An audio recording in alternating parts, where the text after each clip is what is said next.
News 24 Shivneri, निर्भीड सत्याचा बुलंद आवाज।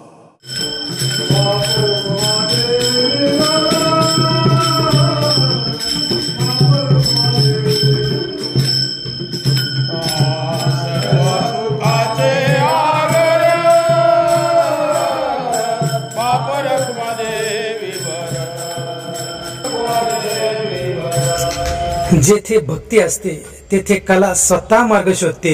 ही सेवा आहे समर्पण आणि संस्कृतीची पावन परंपरा।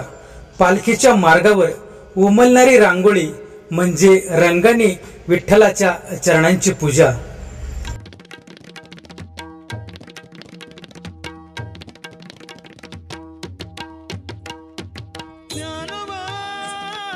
आपल्या समोर आहे भक्तीने सजलेली सुंदर रांगोळी।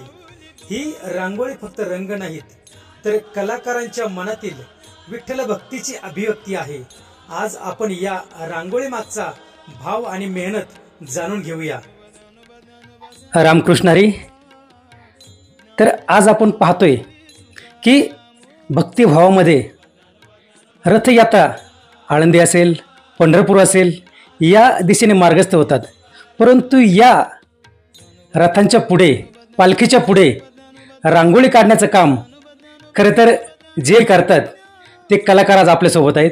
नमस्कार ताई। नमस्कार। तुमचं नाव?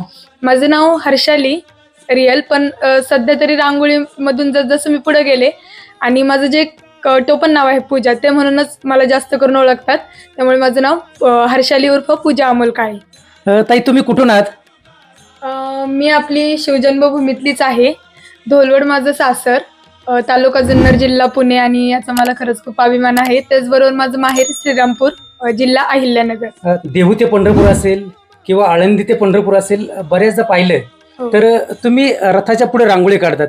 नक्की ही कला तुम्ही वडिलोपार्जित कला आहे, तुम्ही जोपासली की कशी, कलेचं तुम्हाला नक्की कशा प्रकारे कला आहे तुमची?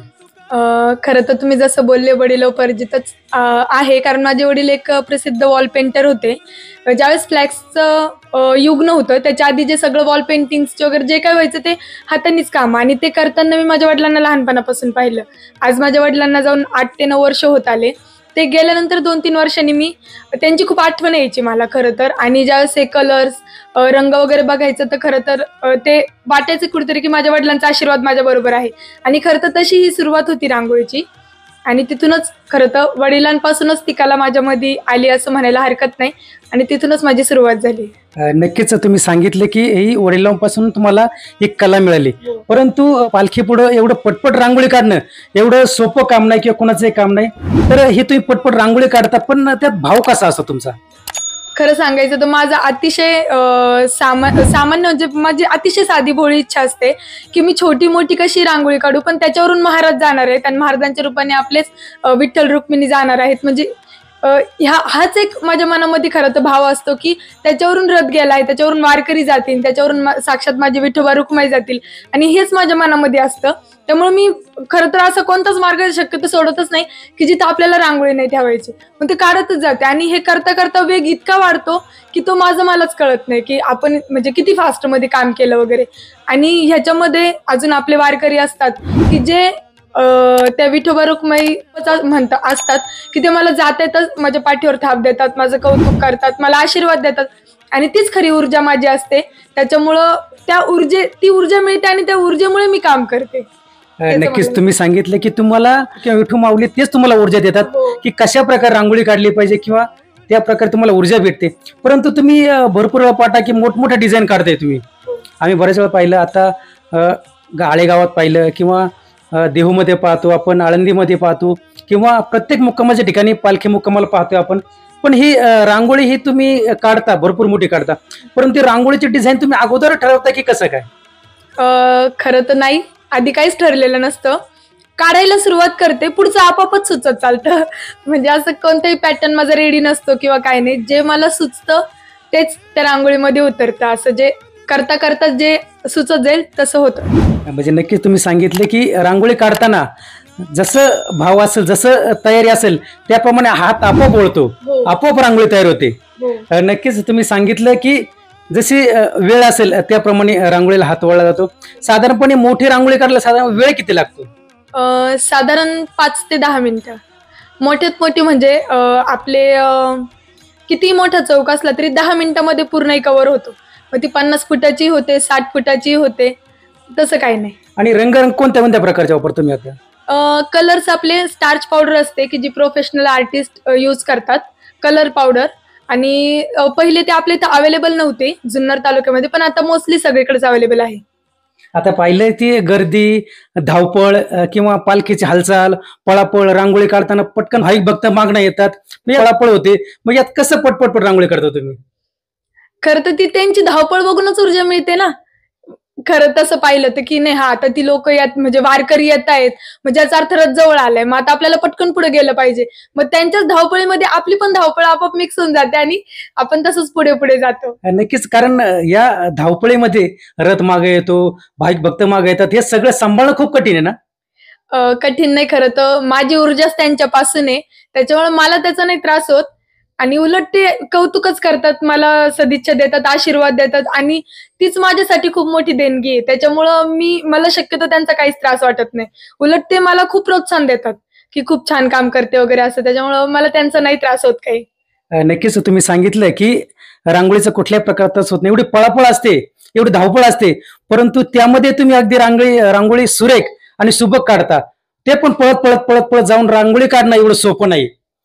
बघितलं ना मंडळी, फक्त रांगोळी काढणं हे नाही, तर त्यामध्ये मनापासून भाव लागतो. मनापासून भाव असेल, भक्ती असेल, तरच ती रांगोळी कुठेतरी सत्यात उतरते. इतर आता जी तरुण पिढी आहे, तरुण पिढी बऱ्याच वेळा पाहायला गेली तर मोबाईलमध्ये अडकले, फेसबुक व्हॉट्सअप मध्ये अडकले किंवा इतरच अडकले.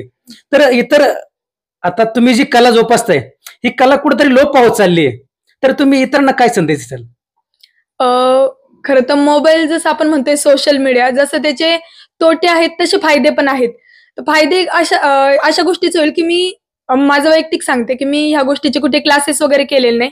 फक्त हा की कलर कॉम्बिनेशन कसं हवं, कलर स्केल कसं हवं, ती काढायची पद्धत कशी हवी, हे मी माझ्या वडिलांकडून जोपासलं. पण मोस्टली रांगोळीमध्ये जे प्रोफेशनल इतर आर्टिस्ट कसं काम करतात किंवा काय, यासाठी मी सोशल मीडियालाच माझं गुरु बनवलं. आणि इतरांचे व्हिडिओ बघून त्यांनाही मी स्वतःचं गुरुपदी ठेवलं की त्यांच्याकडून आपल्याला काहीतरी शिकायला मिळतं. असे भरपूर आर्टिस्ट आहेत की त्यांची व्हिडिओ बघून मी थोडंसं स्वतःमध्ये डेव्हलपमेंट होत गेली आपोआपच. आणि आता मी ह्या स्टेजवर आहे की आता तुम्ही बघताच.